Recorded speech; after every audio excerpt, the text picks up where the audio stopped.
နေ့စဉ်ဘဝမှာဂျုံနေရတဲ့ဖီဟာတွေကတခါတလေမှာတော်တော်လေးဝင်ပြီးစိနိုင်တယ်ဟုတ်တယ်မလားဒါပေမဲ့စိတ်မပူပါနဲ့ဒီစိတ်ပြီးစီးမှုလေးကိုအရန်ရွှင်းပြီးတကယ်ထိရောက်တဲ့အဆင့်30နဲ့ဘယ်လိုကိုက်တွယ်ထင်ရှင်းမလဲဆိုတာကိုဒီနေ့ပြောပြပေးသွားမှာပါ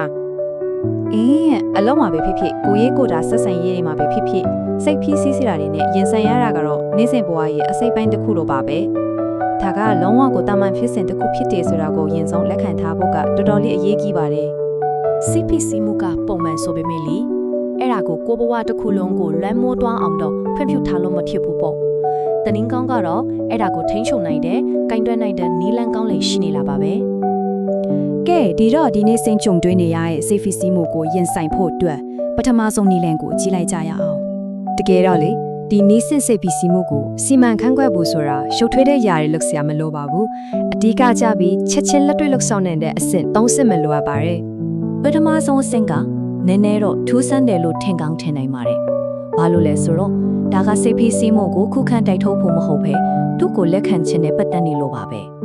ဟုတ်ပါတယ်ပထမဆုံးလုပ်ရမှာကစိတ်ဖိစီးမှုကိုတိုက်ထုတ်ဖို့စူးစမ်းတာမျိုးမဟုတ်ပါဘူးအဲလျက်စာအော်ငါခုစိတ်ဖိစီးနေမှာလားဆိုတဲ့ခံစားချက်ကိုအတိမဖြူလက်ခံလိုက်ဖို့ပါပဲကိုအခုစိတ်ဖိစီးနေတယ်ဒါကဖြစ်တတ်ပါတယ်လို့ရိုးရိုးလေးပြောလိုက်တာကတကယ်ကိုအစွမ်းထက်တဲ့ပထမခြေလှမ်းပါပဲစိတ်ဖိစီးမှုဆိုတာတဘာဝရဲ့တုံ့ပြန်မှုတစ်ခုပဲလို့နားလည်လိုက်တဲ့အခါသူ့ကိုအတင်းအကျပ်တွန်းထုတ်နေစရာမလိုတော့ပါဘူးအဲ့ဒီခံစားချက်ကိုခဏတာနေရာပေးလိုက်ယုံနဲ့သူ့ရဲ့ချုပ်ကင်မှုကတဖြည်းဖြည်းလျော့ရဲလာတာကိုတွေ့ရပါလိမ့်မယ်စိတ်ဖိစီးမှုကိုတိုက်ခိုက်လေသူ့ကိုအာရင်ဒီပိုးပေးလိုက်သလိုဖြစ်သွားတတ်ပါတယ်ကဲဒုတိယအဆင့်ကတော့လေရည်ရွယ်ချက်ရှိနဲ့ခဏလေးအနားယူခြင်းရဲ့အစွမ်းကိုအတုံးဖြုတ်ဖို့ပါပဲ7မိနစ်ဟုတ်ပါတယ်7မိနစ်ပဲလိုပါတယ်ဒီအချိန်လေးကစိတ်ကိုပြန်ပြီး restart ချဖို့တတ်ပါကိုကြိုက်ခဲ့တဲ့ချင်းလေးနားထောက်တာအပြင်မှာလမ်းခဏလျှောက်တာဒါမှမဟုတ် coffee တစ်ခွက်ကိုပဲအေးအေးဆေးဆေးအရသာခံတောက်တာမျိုးကအဲ့ဒီစိတ်ဖိစီးမှုရဲ့တန်တရားကိုဖျက်တောက်ပေးနိုင်ပါတယ်ဒီနေရာမှာအနားယူခြင်းနဲ့ပတ်သက်တဲ့အမြင်ကိုပြောင်းလဲဖို့လိုပါတယ်ဒါဟာအရှုံးပေးခြင်းအားနည်းခြင်းလုံးဝမဟုတ်ပါဘူးဒါကကိုအားရင်ပြန်ပြေးတာပါချစ်စတိုးနဲ့ဘောအတွက်မဟာပြိုဟာကြားနဲ့နောက်ကိုတလန်းစွပ်ပြီးအားယူလိုက်တာဖြစ်ပါတယ်ကဲနောက်ဆုံးဆင့်ကိုရောက်လာပါပြီဒါကတော့တနေ့တာရဲ့အဆုံးမှာလှုပ်ဆောင်ရမယ့်အရင်ရိုးရှင်းတဲ့အလေးအချင်းလေးတစ်ခုဖြစ်ပါတယ်ဒီလေးချင်းခံကရိုးရှင်းပြီးမဲ့တကယ်ကိုအစွမ်းထက်ပါတယ်အိမ်ရမဝင်ခင်3မိနစ်လောက်ပဲအချင်းယူပြီးနေ့တနေ့ရဲ့အကောင်းမြင်ဘက်ကိုအာယုံပြောင်းလိုက်တာပါပဲအဲ့ဒီနေ့ကကြုံခဲ့ရတဲ့ကောင်းတဲ့အရာ3ခုကိုပြန်ပြီးစဉ်းစားကြည့်လိုက်ပါ